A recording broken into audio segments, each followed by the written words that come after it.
반갑습니다. 준생입니다. 저 역시도 그랬습니다. 서울에서 저소득층 밀집 지역인 관악구 낙성대에서 원룸에서 생활을 하며 직장을 다녔습니다. 전세 5,500으로 언덕을 오르락 내리락 하며 지하철 타기 위해 걸어가야 했고, 그때는 날은 10분 역세권이라 만족하며 살아야 했습니다. 방 안의 에어컨은 벽걸이도 아니었고 시스템도 아니었습니다. 아주 오래된 창문형 에어컨이었고, 냉방으로 틀면은 소리가 시끄러워서 잠을 잘 수도 없었습니다. 그래서 몇 번 집주인에게 문자도 보냈는데, 이 집주인은 제 요구사항 문자에는 답을 잘 하지도 않았고, 본인의 요구사항이 있으면 밤낮으로 전화를 하기도 했습니다. 그 당시에는 집주인은 하늘, 세입자는 바닥, 이렇게 동등한 위치가 아니라고 저는 생각을 했습니다. 그러다 서울 생활을 싹 다 정리하고 지방으로 내려오게 되었습니다. 그 당시 지방은 부동산 붐이 일어나고 있던 시기였습니다. 만나는 모든 사람이 아파트 투자에 대해서만 이야기하던 시기였고, 분양권 투자로 단순간에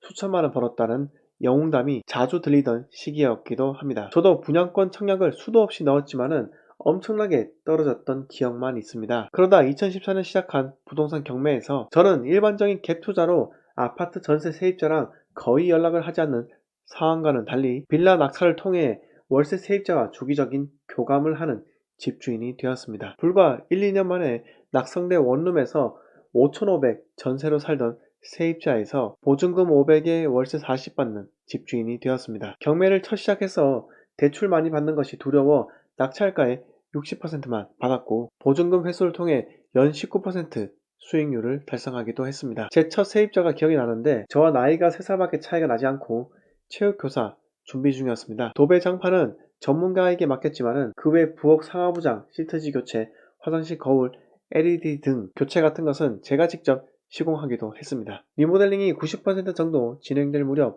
그 세입자가 본인 사정으로 급하게 들어오게 되었고, 남은 10% 리모델링을 그 세입자가 거주를 하면서 저는 진행을 했습니다. 경매 낙찰받은 내 빌라를 완성하는 단계에 들어왔기 때문에 옵션에 없었던 전자레인지도 제공하게 되었고, 수압이 다소 낮아 가압 펌프도 달아주기도 했습니다. 그리고 1년 뒤 첫 세입자가 나가면서 본인이 쓰던 침대를 주더라고요. 거의 새거나 마찬가지라서 잘 활용하기 시작했습니다. 그리고 두 번째 세입자도 공실 기간이 한 2주도 안 되어 들어오게 되었고, 첫 번째 세입자가 나갈 때 불편한 게 없었냐고 물었는데, 다른 세대에서 키우는 개들이 너무나 짖어서 시끄럽다는 것이었습니다. 일단 개를 키우는 그 세대 주인에게 무슨 개를 3마리나 키우냐 라고 항의도 했고, 당신 때문에 내 세입자가 떠났다 라고 책임을 지라고 이야기하기도 했습니다. 저는 저 나름대로 다음 세입자를 위해 차음과 방음을 위한 셀프 시공을 하기도 했습니다. 그리고 들어온 세입자는 대학생이었는데, 그 학생이 1년 살고 나갈 때는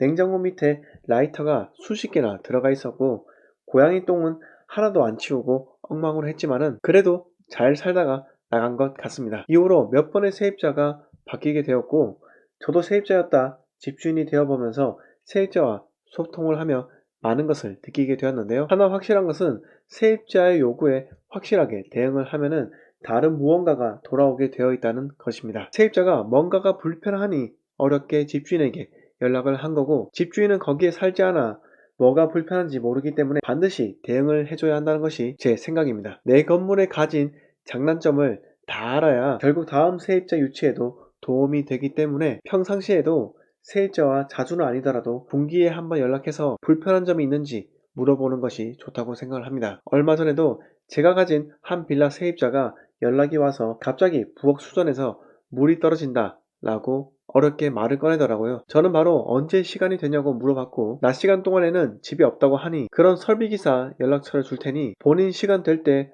맞춰서 처리를 하고 비용은 전부 내가 내겠다 라고 대응을 했습니다. 그리고 부엌과 화장실 수전이 모두 노후가 되어서 교체를 해야 한다고 해서 13만원 지불하며 교체를 모두 하기도 했습니다. 저는 세입자로부터 월세만 꼬박꼬박 받고 아무것도 해주지 않는다면 저는 임대인으로서 실력을 키울 수 없다고 생각을 합니다. 임대사업도 엄연히 사업이기 때문에 반드시 고객을 관리하는 능력을 키워야 합니다. 자기 집도 제대로 간수도 못하는데 그런 불편한 집에 세입자가 들어오게 된다면 지속되는 컴플레인 덕에 결국 고생을 하게 될 수밖에 없습니다. 마지막으로 저는 결국 제가 가야 할 길이 상가 건물주가 된 후 안정적인 현금 흐름을 통해 지속적인 부동산 투자를 하는 겁니다. 이렇게 다세대 주택 임대 관리를 하면서 내공을 키워야지만 미래의 건물주가 되었을 때 허접한 모습을 보이지 않는다고 생각을 합니다. 오늘 이야기 여기서 모두 마치도록 하고요. 영상 마음에 드셨으면 구독과 좋아요를 눌러주시고 주위 지인들에게 공유해주시면 감사하겠습니다. 자, 시청해주셔서 감사합니다.